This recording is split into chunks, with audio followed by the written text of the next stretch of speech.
स्वागत। आज हम पीटर थील की किताब 0 to 1 से निकले कुछ बहुत ही दिलचस्प विचारों पर बात करने वाले हैं। अक्सर हम सोचते हैं या हमें बताया जाता है कि भाई सफलता चाहिए तो बस कड़ी मेहनत करो, पर क्या सिर्फ वही काफी है? आज जिन आइडियाज पर हम गौर करेंगे वो शायद एक अलग ही कहानी बताते हैं। हाँ, बिल्कुल। मूल बात यह है कि असली तरक्की, वो बड़ी छलांग तब लगती है जब दुनिया में कुछ एकदम नया लाया जाए, मतलब 0 से 1 तक का सफर। ये उन चीजों से काफी अलग है जो पहले से मौजूद हैं, उन्हें बस थोड़ा सा बेहतर बनाना, यानी 1 से n तक जाना। सही कहा। तो आज का हमारा मकसद है पीटर थील के उन खास सिद्धांतों को समझना जो कुछ हटकर कुछ बिल्कुल मौलिक बनाने में मदद कर सकते हैं।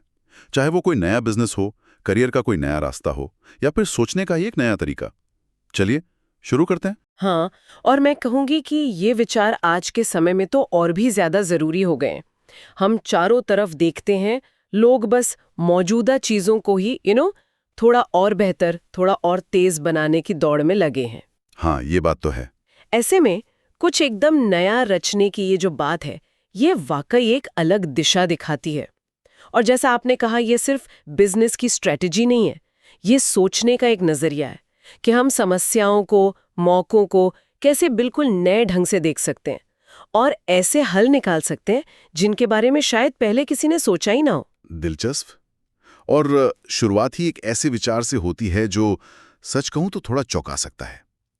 थील का कहना है, कंपटीशन इज फॉर लूजर्स, मतलब प्रतिस्पर्धा तो हारने वालों के लिए है। हाँ, ये उस सोच के तो बिल्कुल उलट है जो हमें स्कूल से हर जगह सिखाई जाती है कि भाई कंपटीशन अच्छी चीज है, इससे सब बेहतर होते हैं। थील इसके पीछे क्या तर्क देते हैं? उनका तर्क काफी सीधा और पावरफुल है।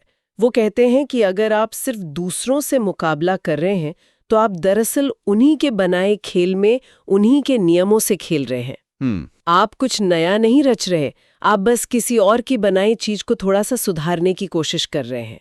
असली जीत, वो कहते हैं, तब होती है जब आप कुछ ऐसा बना दे जो इतना अनोखा हो, इतना अलग हो कि उसका कोई सीधा मुकाबला ही ना हो। आप एक तरह से खेल के नियम ही बदल दें। अच्छा, जैसे गूगल ने सर्च में किया, या फेसबुक ने सोशल नेटवर्किंग में शुरुआती दिनों में, या अमेजॉन ने ई कॉमर्स में। बिल्कुल, उन्होंने कुछ ऐसा बनाया जो पहले था ही नहीं, अपनी एक अलग ही दुनिया बना ली।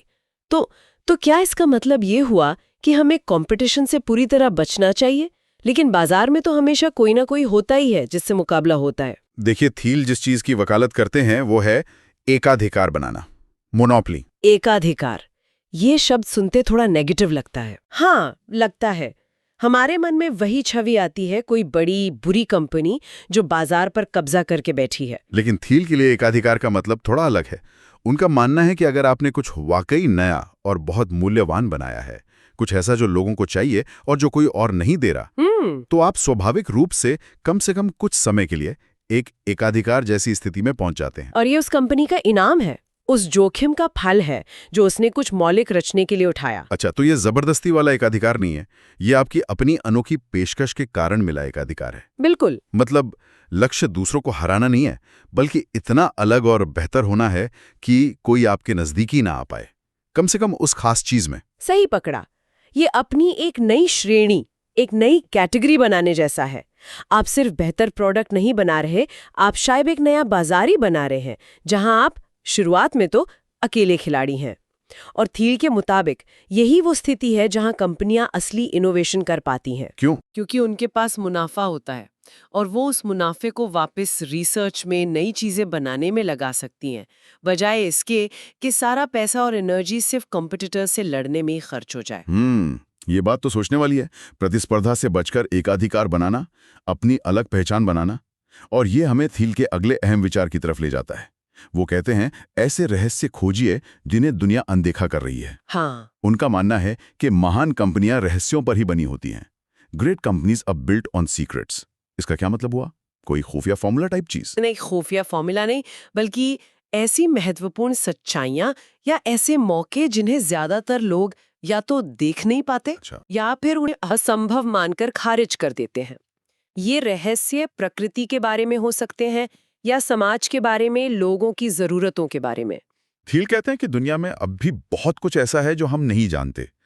बहुत सी ऐसी अनसुलझी समस्याएं हैं, बहुत से ऐसे मौके हैं जिनके अनोखे समाधान खोजे जा सकते हैं। तो ये रहस्य मतलब वो अनदेखे मौके हुए, जैसे क्या कोई ऐसी जरूरत है जिसे सब महसूस तो करते हैं पर उसका कोई अच्छा समाधान किसी के पास नहीं है?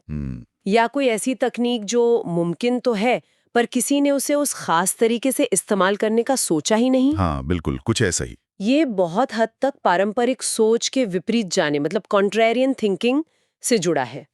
आपको वो देखना है जो बाकी लोग नहीं देख रहे, आपको वो सवाल पूछना है जो बाकी लोग नहीं पूछ रहे। लेकिन ये रहस्य अक्सर अनदेखे क्यों रह जाते हैं? अगर ये इतने मूल्यवान हैं तो? शायद इसलिए क्योंकि हम सब कहीं ना कहीं समाज की बनी बनाई धारणाओं, स्थापित मान्यताओं या जो आजकल चल रहा है, जो ट्रेंड्स हैं, उनके दायरे में सोचते हैं। उस दायरे से बाहर झांकना, उसे चुनौती देना मुश्किल लगता है। थील हमें उसी दायरे को तोड़ने के लिए, उन अनदेखे रहस्यों को खोजने के लिए उकसाते हैं। और मान लीजिए किसी ने ऐसा कोई रहस्य खोज भी लिया, कोई कमाल का आइडिया आ भी गया, उसे हकीकत बनाना तो आसान नहीं होता होगा। बिल्कुल नहीं। इसमें तो बहुत वक्त और मेहनत लगती होगी। इसके लिए सिर्फ आज या कल की नहीं बल्कि बहुत दूर की सोच रखनी पड़ती होगी। सही कहा। और यहीं पर थील का तीसरा सिद्धांत आता है, भविष्य के लिए सोचें। एक लंबी अवधि की दृष्टि, एक लॉन्ग टर्म विजन रखें। सिर्फ छोटी अवधि के लक्ष्यों पर ध्यान देने से, जैसे अगले क्वार्टर में कितना प्रॉफिट होगा, इससे आप कुछ बड़ा और टिकाऊ नहीं बना सकते। कुछ मौलिक बनाने में, कुछ 0 to 1 करने में सालों लग सकते हैं, कभी-कभी तो दशकों भी। इसके लिए धैर्य चाहिए और एक साफ, दूर तक जाने वाली योजना चाहिए। किताब में एक बहुत अच्छी लाइन है, you don't stumble into the future, you plan it. मतलब आप भविष्य में यूं ही ठोकर खाकर नहीं पहुंच जाते, आप बाकायदा इसकी योजना बनाते हैं। हाँ। इसका एक बड़ा उदाहरण शायद इलॉन मस्क का स्पेसएक्स है। वो सिर्फ रॉकेट नहीं लॉन्च कर रहे, नहीं, बिल्कुल नहीं। वो तो दशकों आगे का सोच रहे हैं। मानव जाति को मल्टी प्लानेटरी बनाना, ये एक बहुत बड़ी, बहुत लंबी अवधि की दृष्टि है। बिल्कुल। और ये सिर्फ कंपनियों के लिए ही सच नहीं है, ये हम सबके लिए, इंडिविजुअल्स के लिए भी उतना ही सच है। थील यहाँ पर निश्चित आशावाद और अनिश्चित आशावाद में फर्क करते हैं। अच्छा, वो क्या है? अनिश्चित आशावादी वो लोग हैं जो उम्मीद तो करते हैं कि भविष्य अच्छा होगा, पर उनके पास कोई ठोस प्लान नहीं होता कि उसे अच्छा कैसे बनाया जाए। वो थोड़ा ये ट्राई करते हैं, थोड़ा वो ट्राई करते हैं। जैसे लॉटरी का टिकट खरीदना। हाँ, कुछ वैसा ही, बिना किसी एक चीज पर पूरा दांव लगाए। और निश्चित आशावादी न सिर्फ बेहतर भविष्य में यकीन रखते हैं, बल्कि उनके दिमाग में उस भविष्य की एक साफ तस्वीर होती है और उसे हकीकत बनाने की एक ठोस योजना भी होती है। वो जानते हैं कि उन्हें क्या बनाना है और उसे बनाने के लिए क्या-क्या करना होगा। थील का मानना है कि जो बड़ी सफलताएं मिलती हैं, जो 0 to 1 वाली चीजें होती हैं, वो इसी निश्चित आशावाद से आती हैं। और अगर आप अपने भविष्य की योजना नहीं बनाते, अगर आप अनिश्चित आशावादी हैं तो क्या होता है? आप अनजाने में किसी और की योजना का हिस्सा बन जाते हैं। आप बस प्रवाह के साथ बहते रहते हैं, बिना ये जाने कि आप कहाँ जा रहे हैं या क्यों जा रहे हैं।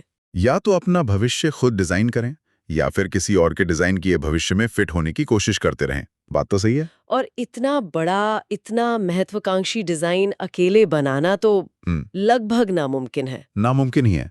और यहीं पर टीम का महत्व सामने आता है, जो कि थील का चौथा सिद्धांत है, सही टीम का निर्माण। बिल्कुल। एक शानदार आइडिया और लंबी अवधि की योजना भी बेकार है अगर उसे साकार करने के लिए सही लोग आपके साथ ना हो। थील ने इसे बहुत अच्छे से कहा है, a startup is the largest group of people you can convince to build a different future. एक स्टार्टअप दरअसल उन लोगों का सबसे बड़ा समूह है जिन्हें आप एक अलग, बेहतर भविष्य बनाने के सपने के लिए एकजुट कर सकते हैं। इसका मतलब ये हुआ कि टीम बनाते समय सिर्फ ये देखना काफी नहीं है कि किसके पास क्या स्किल है या कितना अनुभव है। वो जरूरी है, लेकिन काफी नहीं। उससे भी ज्यादा जरूरी कुछ और है। हाँ, उससे भी ज्यादा जरूरी ये है कि टीम के सदस्य उस मिशन से, उस विजन से कितनी गहराई से जुड़े हैं। क्या वो सिर्फ तनख्वाह के लिए या स्टॉक ऑप्शन के लालच में काम कर रहे हैं, या वो वाकई उस भविष्य को बनाने में विश्वास रखते हैं जिसके लिए कंपनी खड़ी हुई है। ये फर्क क्यों इतना मायने रखता है? क्योंकि जब आप कुछ नया और मुश्किल कर रहे होते हैं, 0 to 1 वाला काम, तो रास्ता कभी सीधा नहीं होता। उसमें बहुत उतार चढ़ाव आते हैं, मुश्किलें आती हैं। ऐसे में सिर्फ पैसों का लालच या प्रोफेशनल जिम्मेदारी टीम को जोड़े रखने के लिए, उन्हें मोटिवेटेड रखने के लिए काफी नहीं होती।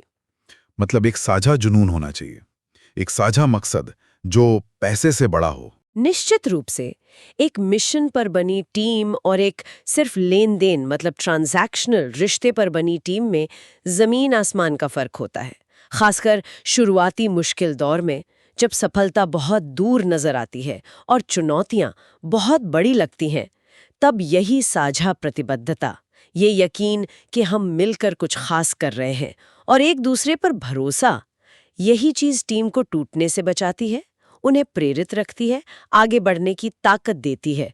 ये सिर्फ एक प्रोफेशनल रिश्ता नहीं रहता, ये एक तरह का भाईचारा, एक बॉन्ड बन जाता है जो कुछ असाधारण रचने के लिए बहुत जरूरी है। अच्छा, तो हमारे पास एक अनोखा आइडिया हो गया जिससे एकाधिकार बन सके। हमने अनदेखे रहस्य भी खोज लिए, एक लंबी अवधि की योजना भी बना ली और एक ऐसी टीम भी बना ली जो मिशन के लिए समर्पित है। हाँ। क्या आप सफलता पक्की है? मुझे लगता है अभी भी एक जरूरी कड़ी बाकी है। हाँ, और ये वो कड़ी है जिसे अक्सर, खासकर टेक की दुनिया में, या जो लोग प्रोडक्ट बनाने पर फोकस करते हैं, वो नजरअंदाज कर देते हैं। कौन सी? ये है थील का 5वां और आखिरी सबक, बिक्री यानी सेल्स का महत्व। सेल्स? हाँ, सेल्स दुनिया का सबसे बेहतरीन, सबसे क्रांतिकारी उत्पाद बनाना भी बेकार है अगर आप उसे लोगों तक पहुंचा नहीं सकते, अगर आप उसे बेच नहीं सकते। थील तो यहाँ कब कहते हैं, और ये काफी कठोर लग सकता है, कि if you haven't invented a way to sell it, you have a bad business. बिल्कुल। मतलब अगर आपने अपने उत्पाद या विचार को बेचने का तरीका नहीं खोजा है, तो आपका बिजनेस ही खराब है, चाहे प्रोडक्ट कितना भी शानदार क्यों ना हो। ये बात थोड़ी चुभती है, खासकर उन लोगों को जो मानते हैं कि भाई ये अच्छा माल तो अपने आप बिकता है। लेकिन ये एक कड़वी सच्चाई है। इतिहास ऐसे अनगिनत उदाहरणों से भरा पड़ा है जहां तकनीकी रूप से बेहतर उत्पाद बुरी तरह फेल हो गए। क्यों? क्योंकि उनकी बिक्री और वितरण मतलब डिस्ट्रीब्यूशन की रणनीति कमजोर थी, और उनसे कमतर उत्पाद बाजार पर छा गए क्योंकि उनकी सेल्स और मार्केटिंग बहुत जोरदार थी। ओके। थील का मानना है कि बिक्री या सेल्स सिर्फ एक जरूरी काम नहीं है जिसे करना पड़ता है, बल्कि ये भी उतना ही महत्वपूर्ण है जितना कि उत्पाद बनाना या टेक्नोलॉजी डेवलप करना। अच्छा। आपको सिर्फ उत्पाद का आविष्कार नहीं करना है, आपको उसे बेचने के तरीके का भी आविष्कार करना है। तो इसका मतलब हुआ कि मार्केटिंग कैसे करनी है, ब्रांड कैसे बनाना है, ग्राहकों तक पहुंचना कैसे है, वितरण चैनल कैसे बनाने हैं, ये सब चीजें उतनी ही अहम है जितनी कि खुद प्रोडक्ट की इंजीनियरिंग या डिजाइन। हाँ, बिल्कुल। और अक्सर ये अनदेखे रह जाते हैं। लोग सोचते हैं हमने इतनी बढ़िया चीज बना दी है, ग्राहक तो बस लाइन लगा देंगे। और ऐसा होता नहीं है। नहीं होता। आपको ग्राहकों तक जाना पड़ता है, उन्हें समझाना पड़ता है कि आपका उत्पाद उनके लिए क्यों जरूरी है, उनकी कौन सी समस्या हल कर रहा है, और फिर इसे खरीदना उनके लिए आसान बनाना होता है।